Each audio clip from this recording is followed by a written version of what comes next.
Keen to hurry back to Cumbria. Moving from London and setting up near Carlisle wasn't an easy decision for him, especially after he was offered a job with a top fashion designer in the States. I was asked probably about 3 months before I handed in my notice to come back to Cumbria. I could work with Ralph Lauren in New York, or I could set up in Warwick Bridge. And I picked Warwick Bridge. I told you I was mad. Quite simply, I was homesick. But I just said, I'm going. I'm going and I don't care.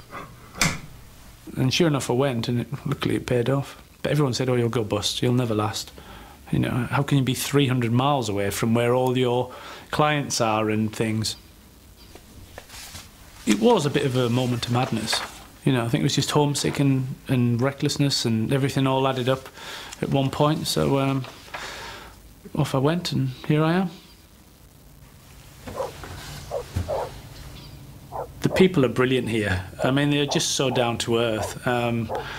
It's just when I go to my village pub and I just see all these wellies kicked off outside and everyone's standing in the stocking feet having a pint. I just love it. It's brilliant.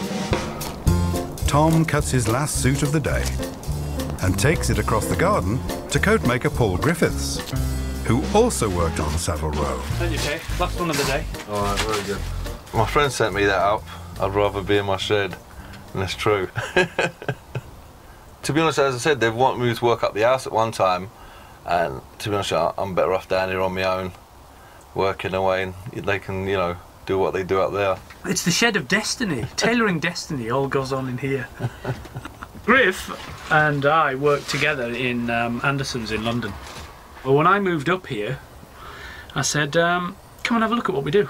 So we came up, we went sailing down the lakes, didn't we? Yeah. Cumbria worked its magic a little bit. And he sort of like, yeah, with his cigarette, it's quite pucker up here. So we got him to move. Paul's one of the best in the business, and he's died in the wooden oven now, as you say. Even that accent sounds quite Cumbrian, don't you think?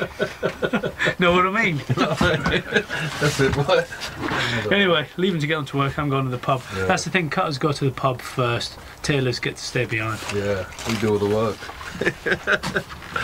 See you later. See ya. Take it easy. Coming up, Tom rushes to London for a secret meeting with a VIP, and Savile Row comes north as Tom throws a party.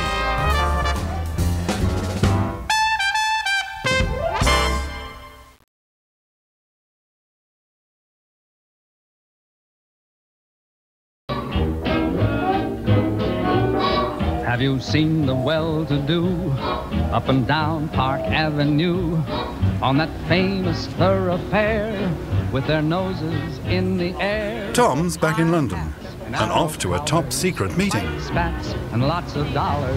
Well, I have an appointment with a very important client in the Ritz this evening. He's there with his family. They have a large suite over there. So that's what I'm doing this evening. And before you ask, I can't tell you who it is. I'll be shot for it. Okay. Different types who wear a day coat, pants with stripes and cutaway coat, perfect fits, putting on the Ritz.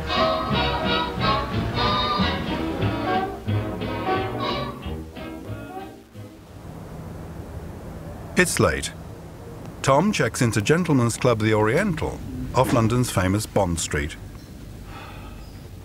Went very well this evening. Yeah, we want to confirm another very large order, which we did.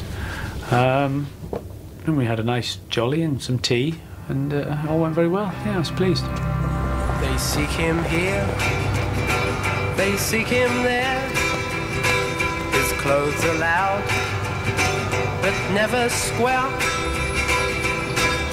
It will make or break him, so he's got to buy the best, 'cause he's a dedicated follower of fashion.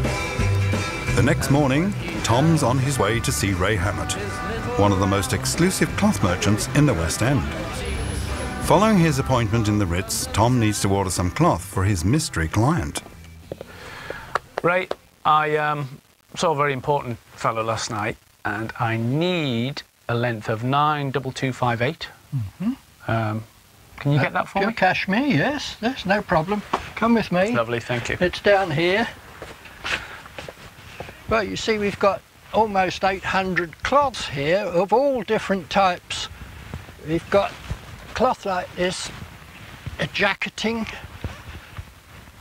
People use this for shooting, or it makes a top coat. That's a cheviot. There's lamb's wools, there's cashmeres, Shetland tweeds and Harris tweeds, all different types of cloth to suit all sorts of purposes. Lasts for years. Looks nice. I love it. I love the cloth. It's been my life. And we sell to the couturiers, you see. We sell to Yves Saint Laurent, Christian Dior. We sell to Ralph Lauren, Stella McCartney. Sooner or later, the world comes to W. Bill. Ray. Me button. Yeah. Oh, you've got Found it. what I'm looking for. Right, you are. How much did you want Well, for a jacket? he's going to do two things. He's going to have a jacket, but also he said, would it be okay for an overcoat? Yes. And I don't see why not. You know, There we are. 100% How cashmere. about that? 100% cashmere. Right, where's my yardstick? There you go. That's it. Let me anyway. How much is this retail, Ray? Well, these cloths are 250 plus. You know, it depends on the weight of the cashmere, really. Per metre? Per metre, yes. Well, sadly, I need 4.5. 4.5. How much did I count? 1, 2, 3, 4 metres. 4 metres 50. Well, there you go. Best part of £1,200 worth of cloth alone. Quite an expensive start to the day. There we are. A few days later, and back in Cumbria, Tom snowed under. This is for a fellow who earns an awful lot of money in Silicon Valley. Now, this is the pattern that I've drafted for him. Because he's an old client, there are slight alterations on here which I'll adapt and change every time I cut the suit. Obviously, I cut one suit at a time, and in the manufacturing world they'll cut about 150 suits at a time. 6.5 shoulder. As I say, if you measure a man and he's got a great big chest, very small waist, if you actually fit those dimensions, it could almost look quite feminine. And if he's got a fine chest on him, well, that's good, but he doesn't want a wispy waist on him. So, you know, we'll make it bigger, and we'll do it the other way. We'll get other people who've got no chest, little skinny chests, and we'll try and put a little bit more width in them, and just try and build them up a little bit. Right, okay. Shears at the ready. Excuse me looking mad, I'm just oiling my shears. The hair in your head is just enough to make the blades work properly. All these little details are explaining the basic pattern that you can see is the technical side of it, and all these little notes about drop shoulders is like the personal side of it. That's the, you know, looking for little lumps and bumps in his body and making sure that he has pockets where he wants them to be pockets, because some people are lost if they don't have a little pocket for the mobile phone or their gun. Some of them, you know, totally different. So the next thing is to get it cut out. When you are learning, this is the frightening part. Some of these fabrics are £400 a metre. You can have £1,000 worth on this cutting board, and you cut it the wrong way, then you're in big trouble. Because you just can't dress rehearse it. And again, when I said I draft a pattern, if things don't look right, I'll change it. And likewise, when I actually come to cut something, I'll change that as well, because instinctively shears will take a nice line. If you know what you're doing, they'll want to do a sweet line. So if I'm cutting something and it's going to go off, I'll just let these go. Just let them go where they want to go, and because they will do a nicer job of things. And we can all make big clangers.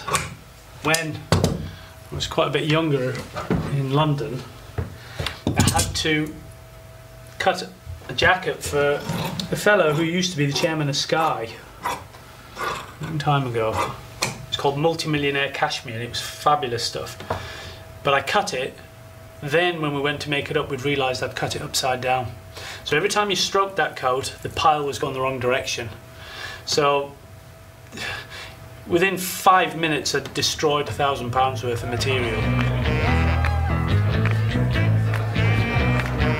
As Christmas approaches, Tom has organised a party for his clients and colleagues from Savile Row. He wants to show off his native Cumbria, but as the guests